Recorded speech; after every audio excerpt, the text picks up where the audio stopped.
What would Bob Woodward think? That's the question I've been asking myself for weeks since President Trump took office for a second time. Bob Woodward, renowned Washington Post journalist who worked with Carl Bernstein to investigate and uncover the Watergate scandal. President Richard Nixon became the first and only U.S. president to resign from office. In the 50 years since Watergate, Bob Woodward has continued to report on U.S. presidents. He's written books about the last 10, and he wrote 3 bestsellers about President Trump. And so I've been thinking, he had a front row seat to the massive transformations in our federal government following Watergate. And he spent hours talking to Trump when he was writing those books. I went to his house last week to ask him this question. What does he make of President Trump's approach to the presidency this time? This is Post Reports. I'm Colby Ekowitz. It's Friday, March 28th. 2 quick notes. We spoke with Bob before the news of the Signal group chat, so that won't be in our conversation. And also, if you're listening to this conversation, you can also watch it. It's on YouTube, and the link to that is in our show notes. So here it is, my conversation with Bob Woodward. Bob, thank you so much for being here. Thank you. So I want to start by playing something that I'm sure you've heard many times, but let's just take a listen. Sure. Our Constitution works. Our great republic is a government of laws and not of men. As you well know, that was Gerald Ford in the summer of 1974. I wonder, listening to that now, how that makes you feel, what you think hearing those words. Wow, there's 50 years of reflection and reporting for the Washington Post and for endless books. It was a very important time in American history, and a lot of people have kind of used it for political purposes one way or another, but the reality was that Nixon resigned because of Watergate. And you say used it for political purposes, in what way? Well, in the way of saying that, look, Nixon was a criminal, or distorting it and saying, oh, Nixon was railroaded out of office by a very aggressive press and by Democrats. And we now know from the tapes that established conclusively that Nixon was a criminal. When Gerald Ford says, we're a great republic, we're a government of laws and not men, do you think that's still true right now in this moment? It seems less so.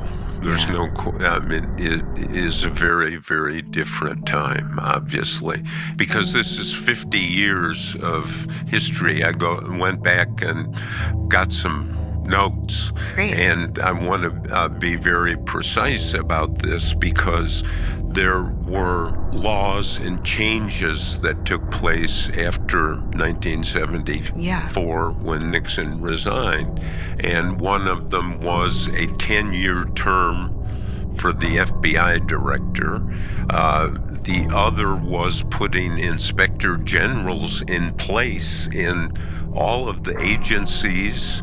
And another was a very rigorous series of restraints on campaign contributions and expenditures. Yeah. But the inspector generals have been wiped out by Trump. In a practical sense, the limit on campaign contributions and expenditures is gone because of the political action committees and the concentration of political money, which inevitably, as we know, corrupting. One of the things many of the founders said is that the Constitution is an experiment. It's continually evolving, changing, and being tested, frankly. And there's no bigger test of the Constitution than Trump. So you brought up all the things that Trump has done to kind of dismantle what happened after Watergate. And I've been thinking, what is going through Bob Woodward's mind right now? And that was the question that led us here. So what is going through your mind as you watch Trump fire inspector generals, try to fire the head of the government ethics office and the other things that you mentioned? And take control in a very authoritarian way of the government and the traditions of democracy. Right. So what have you been thinking? Well, I'm worried. I think everyone, even those who support it, should be worried because it's done offline, so much of it. It is Trump just asserting himself, taking on the role of the courts, taking on the role right. of Congress, and the courts and Congress still have their power. And so we are entering a moment where there is going to be a clash of those traditions and laws and Trump's will. One big difference that I've been thinking about is that Nixon resigned when his party turned against him, when the Republicans in Congress weren't going to defend him any longer.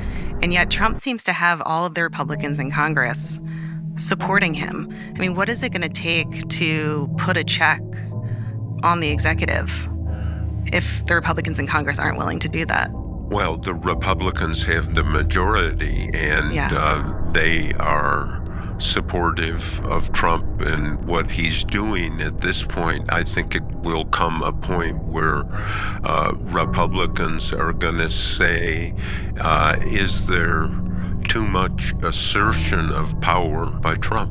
What do you think it'll take? Well, because there's been a lot already. That's why I like journalism. We don't have to do the future. Right. We do what's happening and what happened. Yeah. And who knows?